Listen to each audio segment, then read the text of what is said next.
कल्पना कीजिए, हमारी पृथ्वी से 1100 खरब किलोमीटर दूर एक नई पृथ्वी, एक और अर्थ वहां भी बहती है, नदियां लहराते हैं, समंदर, और शायद सांस लेते हैं। वो जिनके बारे में हमने सिर्फ कहानी में पढ़ा है, क्या हम वहां तक पहुंच सकते हैं? या जो वहां पर रहते हैं, वो कभी हम तक पहुंचेंगे? क्या वो हमसे पिछड़े हैं, या हमसे कहीं ज्यादा ताकतवर और एडवांस? क्या इंसान ने ब्रह्मांड में अपना दूसरा घर खोज लिया है? नासा को मिला एक ऐसा ग्रह जो एकदम पृथ्वी जैसा है। वहां भी नीला आसमान, बहते झरने, गहराई वाले महासागर, और शायद सांस लेता हुआ जीवन। क्या ये एलियन सिविलाइजेशन की ओर इशारा है, या फिर ये एक ऐसा ग्रह है जहां जीवन अभी अभी जन्म ले रहा है, या फिर वहां जीवन अपनी अंतिम सांसें गिन रहा है, इतनी दूर जहां रोशनी को पहुंचने में भी सालों लगते हैं? तो क्या वहां तक हम जा पाएंगे? क्या इंसान की सबसे बड़ी तलाश, दूसरी धरती, पूरी हो चुकी है? इस सवाल का जवाब जानने से पहले समझना होगा ब्रह्मांड का वो नियम जो हर चीज पर लागू होता है। जन्म और मृत्यु ब्रह्मांड का एक शाश्वत सत्य है। Everything dies. हर तारा, हर ग्रह, हर उपग्रह, सबकी उम्र तय है। हमारी पृथ्वी, हमारा चांद, यहां तक कि सूरज भी, ये सभी एक कॉस्मिक टाइमर पर टिक टिक कर रहे हैं। कोई थोड़ा पहले खत्म होगा और कोई थोड़ा देर से। हमारी आकाशगंगा मिल्की वे लगभग 1 लाख प्रकाश वर्ष में फैली है। इसमें 200 अरब से ज्यादा तारे हैं, और हर तारे के चारों ओर घूमते हैं ग्रह, चंद्रमा और उल्कापिंड। इनमें से कुछ ग्रह ऐसे हैं जिनकी परिस्थितियां हूबहू हमारी पृथ्वी के जैसी है। इन्हीं में से एक ग्रह खोज निकाला है वैज्ञानिकों ने, और शायद यही पल वैज्ञानिकों के लिए सबसे ज्यादा भाव कर देने वाला था, क्योंकि उन्होंने दूसरी पृथ्वी ढूंढ ली जहां का तापमान, दबाव और वातावरण इतना मिलता जुलता है कि वहां जीवन की संभावना सबसे ज्यादा है। तो क्या ये ग्रह ही हमारा भविष्य है? क्या हमारी आने वाली पीढ़ियां वहां पर रह पाएंगी, या उनकी आखिरी पीढ़ियां हम तक पहुंचेंगी, या फिर वहां कोई और पहले से ही मौजूद है जो अपनी ही दुनिया में खुश है? इस वीडियो में आप जानेंगे कहां है दूसरी पृथ्वी, वैज्ञानिकों वहां क्या मिला, और क्या वहां एलियंस है? क्या इंसान का वहां पर पहुंचना संभव है? आज हम उन एक्सोप्लैनेट्स के बारे में बात करेंगे जिन्हें वैज्ञानिकों ने खोजा, और जिनके बारे में वैज्ञानिकों का कहना है कि आने वाले समय में वहां ह्यूमन सिविलाइजेशन अपना जीवन बिता पाएंगे। और इन सभी एक्सोप्लैनेट की खोज वैज्ञानिकों ने टेलीस्कोप से की है, जिसमें कुछ एक्सोप्लैनेट की खोज कैप्लर टेलीस्कोप से और कुछ की transit service satellite space telescope के द्वारा की गई है। तो चलिए सफर शुरू करते हैं। साल 2017 वैज्ञानिकों की दूरबीन ने एक ऐसे ग्रह पर जाट की जो हमारी धरती से सिर्फ 11 प्रकाश वर्ष दूर है। एक ग्रह जिसे नाम दिया गया रोजी 128b। ये सिर्फ एक एक्सोप्लैनेट नहीं था, ये एक संभावना थी, मानवता के लिए दूसरा घर। वैज्ञानिकों ने पाया कि रोजी 128 भी हमारी पृथ्वी की तरह ही अपने तारे के हैबिटेबल जोन में स्थित है, यानी ना ज्यादा गर्म और ना ज्यादा ठंडा, एकदम वैसा तापमान जैसा जीवन को चाहिए। इसके सरफेस का तापमान अनुमानित वैसा ही हो सकता है जैसा हमारी पृथ्वी पर है, और इसका आकार पृथ्वी से थोड़ा बड़ा और कुछ भारी। लेकिन सबसे हैरान करने वाली बात, इसका पेरेंट स्टार, जिसकी उम्र है लगभग 99.5 बिलियन साल। सोचिए, एक तारा जो हमारे सूर्य से भी 2 गुना ज्यादा उम्रदराज है, लेकिन आज वो बेहद शांत, कम एक्टिव और लगभग निष्क्रिय दिखाई देता है। यानी अगर रोजी 128 भी अपने तारे के करीब ही हुआ तो भी उस घातक विकिरण, जो कि हार्मफुल रेडिएशंस है, उसका उसे सामना नहीं करना पड़ेगा, जिससे दूसरे ग्रह अक्सर बर्बाद हो जाते हैं। उदाहरण के लिए शुक्र और बुध को देख लीजिए। तो फिर समस्या क्या है? रोजी 128b तक पहुंचने की दूरी सबसे बड़ी समस्या है। 11 प्रकाश वर्ष और हमारी सबसे तेज प्रोब पार्कर सोलर प्रोब की स्पीड से भी वहां पहुंचने में लगेंगे हमें करीब 18,000 साल। तो क्या यह सपना कभी हकीकत नहीं बन पाएगा? क्या मनुष्य इस ग्रह पर कदम रख पाएगा? आप क्या सोचते हैं? कमेंट में लिखकर जरूर बताना। वैज्ञानिक मानते हैं अगर हमने एडवांस प्रोपल्शन टेक्नोलॉजी बार ड्राइव्स या इंटरस्टेलर इंच को सफलतापूर्वक विकसित कर लिया, तो एक दिन हम रोजी 128b की जमीन पर उतर सकते हैं। और अगर ऐसा हुआ तो ये ग्रह इंसान के लिए सबसे आदर्श स्थान बन सकता है। एक ऐसा ग्रह जहां ना रेडिएशन का डर, ना अत्यधिक तापमान की समस्या, बल्कि जीवन के अनुकूल वातावरण। एक ऐसा ग्रह जो हमारे घर जैसा है लेकिन हमसे दूर है, और अभी तक हमारे सपनों में है, लेकिन शायद एक दिन हमारी आंखों के सामने होगा। एक उम्मीद, एक संकेत रोजी 128b कि शायद हम इस ब्रह्मांड में अकेले नहीं हैं। कई ग्रह आए और कई गए, लेकिन कुछ रुक जाते हैं, हमारे दिल की कल्पनाओं में घर कर लेते हैं, एक उम्मीद जगा देते हैं। रोजी 128 भी शायद उन्हीं में से एक है। अगला ग्रह है TO 700d। 700d exo planet को अक्टूबर 2018 में खोजा गया, लेकिन इस एक्जोनेट को कैप्लर टेलीस्कोप से नहीं बल्कि transit service satellite space telescope ने खोजा। दरअसल 2009 में लॉन्च हुए केपलर टेलीस्कोप ने 9 सालों तक वैज्ञानिकों की खूब सहायता की, लेकिन उसके रिटायर होने के बाद उसकी जगह transit service satellite space telescope ने ले ली। लेकिन केपलर के मुकाबले 400 गुना ज्यादा एरिया में प्लैनेट्स को खोज पाने में ये सक्षम है।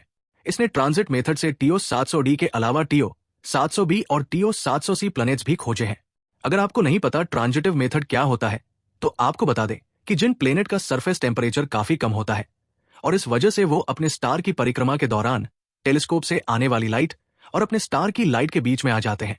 ऐसे में टेलीस्कोप तक उस स्टार की लाइट थोड़ी कम हो जाती है, जिसके आधार पर वैज्ञानिकों को यह पता लगता है कि वहां कुछ तो है, जिस वजह से स्टार से पूरी लाइट टेलीस्कोप तक नहीं आ रही है। और ब्रह्मांड की यही झपकी वैज्ञानिकों को बता देती है। TOI 700D जैसे ग्रहों का पता बाकी 2 प्लेनेट भी वैज्ञानिकों को इसी मेथड से मिले। TOI 700D अपने स्टार का एक चक्कर केवल 37 दिन में पूरा कर लेता है। ये अपने स्टार के हैबिटेबल जोन में है। हालांकि इसका स्टार हमारे सूर्य से बहुत छोटा है, जहां TOI 700D अपने स्टार के काफी नजदीक है, जिस वजह से उसके गर्म होने की संभावना भी ज्यादा है। और TOI 700C, जो कि एक नेपच्यून के आकार का एक गैसीय ग्रह है, उसकी तुलना में TOI 700D के बारे में वैज्ञानिक ये कहते हैं कि एक जो प्लेनेट हमारी पृथ्वी से बिल्कुल मिलता जुलता है, वहां पृथ्वी की तरह वातावरण मौजूद होने की पूरी संभावना है। लेकिन फिलहाल सबसे ज्यादा जानकारी इस प्लेनेट को लेकर वैज्ञानिकों के पास भी नहीं है, इसलिए इस एक्सो प्लेनेट के बारे में कुछ कहना भी जल्दबाजी हो सकती है। TOI 700 हमारी पृथ्वी से 101.4 प्रकाश वर्ष की दूरी पर है, और वहां तक पहुंचने के लिए अगर हम पार्कर सोलर प्रोब से भी चलते हैं तो कम से कम हमें वहां पहुंचने में 1600 सालों का समय लगेगा, जो कि लगभग नामुमकिन है। प्रॉक्सिमा सेंटोरी वैज्ञानिकों के अनुसार पृथ्वी से 4.2 प्रकाश वर्ष दूर मौजूद प्रॉक्सिमा सेंटोरी भविष्य में इंसानों का नया घर हो सकता है।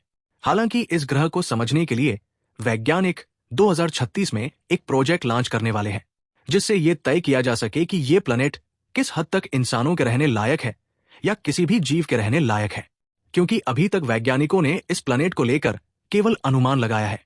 हालांकि प्रॉक्सिमा सेंटोरी भी बाकी दूसरे एक्सोनेट की तुलना में हमारी पृथ्वी से काफी ज्यादा नजदीक है, इसलिए यहां तक पहुंचना बाकियों के मुकाबले आसान है। यानी कि प्रॉक्सिमा सेंटोरी तक पहुंचने में हमें बाकी एक्सो प्लेनेट की तुलना में थोड़ा कम समय लगेगा। फिर भी वैज्ञानिकों के अनुसार प्रकाश की गति का 20% इस्तेमाल करके भी प्रॉक्सिमा सेंटोरी तक पहुंचने में हमें 4000 सालों का समय तो लगेगा ही। अब इस प्लैनेट की बात करेंगे जो पृथ्वी से दूर है, पर पहुंचने में हमें 1400 सालों का समय लग सकता है, और वो भी जब हम प्रकाश की गति से ट्रैवल करके वहां जाएंगे। केपलर 452 भी एक ग्रह जो हमारी पृथ्वी से 60% बड़ा है और अपने तारे के चारों ओर उसी तरह चक्कर लगाता है जैसे पृथ्वी सूर्य के चारों ओर। इस ग्रह की खोज की नासा केपलर मिशन ने, और तब से दुनिया भर के वैज्ञानिकों की निगाहें इस पर टिकी है। क्यों? क्योंकि ये ग्रह हैबिटेबल जोन में आता है, यानी यहां पर ना तो बहुत ज्यादा गर्मी है ना ज्यादा सर्दी है, यानी कि बिल्कुल पृथ्वी जैसा वातावरण। ठीक उसी तापमान रेंज में आता है जहां पानी को लिक्विड रहने में कोई परेशानी नहीं आएगी, और जहां जल है वहां जीवन है। अब जरा सोचिए, अगर वहां पानी है तो शायद वहां नदियां भी हो, झील भी हो, और समुद्र भी, और समुद्र में गोते लगाता हुआ जीवन भी। और अगर इतने कंडीशंस मौजूद हैं तो वहां हवा भी होगी, वातावरण भी होगा, और शायद ऑक्सीजन भी। लेकिन सवाल सिर्फ ये नहीं कि क्या वहां जीवन है, सवाल यह है कि किस तरह का जीवन है। पेड़ पौधे हैं, कीड़े, जीव जंतु, या फिर कोई इंटेलिजेंट सिविलाइजेशन जो हमसे भी ज्यादा आधुनिक हो। वैज्ञानिकों को वहां से कुछ इंफ्रारेड सिग्नल मिले, ऐसे संकेत जो किसी एनर्जी सोर्स की मौजूदगी दिखाते हैं। कुछ एक्सपर्ट्स मानते हैं कि सिग्नल किसी एडवांस्ड सिविलाइजेशन का संकेत हो सकता है। शायद वहां की स्पीशीज ने ऐसी तकनीक विकसित कर ली है जिससे वो अपने ग्रह को गर्म या ठंडा खुद ही कर पाते हैं, या शायद वो हमें देख रहे हैं, हमारी गतिविधियों पर नजर रख रहे हैं, जैसे हम टेलीस्कोप की सहायता से उन पर नजर गड़ाए हुए हैं। क्या हम वहां जा सकते हैं?